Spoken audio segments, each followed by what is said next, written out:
दिल्ली में हो रहे G20 शिखर सम्मेलन के पहले दिन डिनर के दौरान राष्ट्रपति द्रौपदी मुर्मू और प्रधानमंत्री नरेंद्र मोदी ने प्राचीन नालंदा विश्वविद्यालय वाले बैकग्राउंड के आगे खड़े होकर सभी मेहमानों का स्वागत किया। इस दौरान प्रधानमंत्री नरेंद्र मोदी ने करीब सभी मेहमानों को भारत की प्राचीनतम शैक्षणिक विरासत नालंदा विश्वविद्यालय से परिचित करवाया।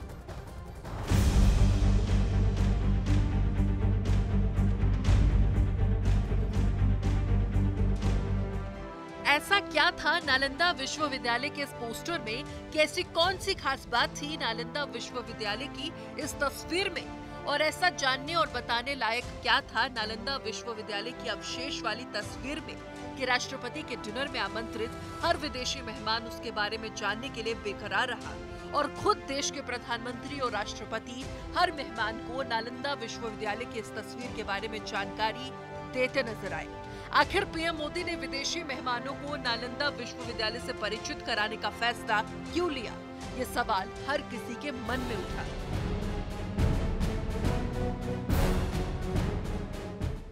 अमेरिका के राष्ट्रपति जो बाइडेन हो या ब्रिटेन के प्रधानमंत्री ऋषि सुनक, फ्रांस के राष्ट्रपति मैक्रो हो या फिर जर्मनी के चांसलर ओलाफ शॉल्स, हर किसी ने उस तस्वीर के बारे में जानना चाहा और जानने के बाद हर कोई हैरान भी हुआ। हैरान इस बात की कि प्राचीन भारत शैक्षणिक रूप से कितना समृद्ध था। आश्चर्य इस बात का कि जिस युग में दुनिया लेखनी का कखरा सीख रही थी, उस वक्त में भारत विश्व गुरु की भूमिका निभा रहा था और दुनिया भर के छात्रों को नालंदा विश्वविद्यालय में अलग अलग विषयों का अध्ययन करा रहा था। भारत का ये सबसे प्राचीन विश्वविद्यालय रहा है जो 5वीं सदी से 12वीं सदी तक अस्तित्व में रहा। इसकी विरासत महावीर और बुद्ध के युग से चली आ रही है जो प्राचीन भारत की प्रगति को दर्शाती है। नई दिल्ली में आयोजित G20 सम्मेलन की थीम वसुधैव कुटुंबकम की है। इसी सोच, इसी भावना और इसी इरादे के साथ नालंदा विश्वविद्यालय की तस्वीर यह लगाई गई, क्योंकि प्राचीन भारत की ये शैक्षणिक विरासत वसुधैव कुटुंबकम की भावना से ही पूरी दुनिया में ज्ञान का प्रकाश फैला रही थी और भारत दुनिया को यही बताने की कोशिश कर रहा था कि वसुधैव कुटुंबकम की सोच के लिए G20 की अगुवाई कर रहा भारत वाकई में इस सोच के साथ सदियों से जीता चला रहा है।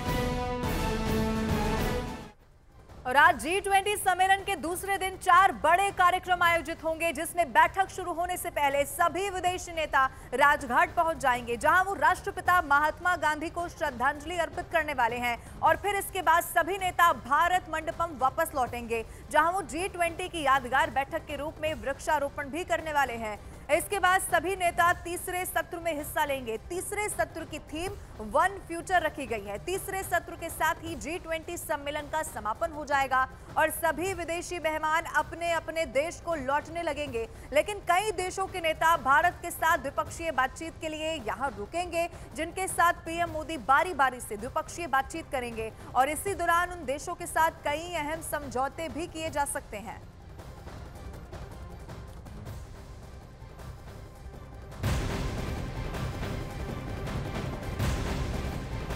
और एक बड़ी खबर आपको बता दें, ब्रिटेन के प्रधानमंत्री ऋषि सुनक दिल्ली के अक्षरधाम मंदिर पहुंच गए हैं। उनकी पत्नी भी उनके साथ में मौजूद है। इस दौरान मंदिर के आसपास सुरक्षा के कड़े इंतजाम पहले से ही कर दिए गए थे। ये तस्वीरें आप जो इस वक्त आपकी टीवी स्क्रीन पर देख रहे हैं, आपको इसमें सुरक्षा की चाक चौबंद व्यवस्था दिखाई देगी।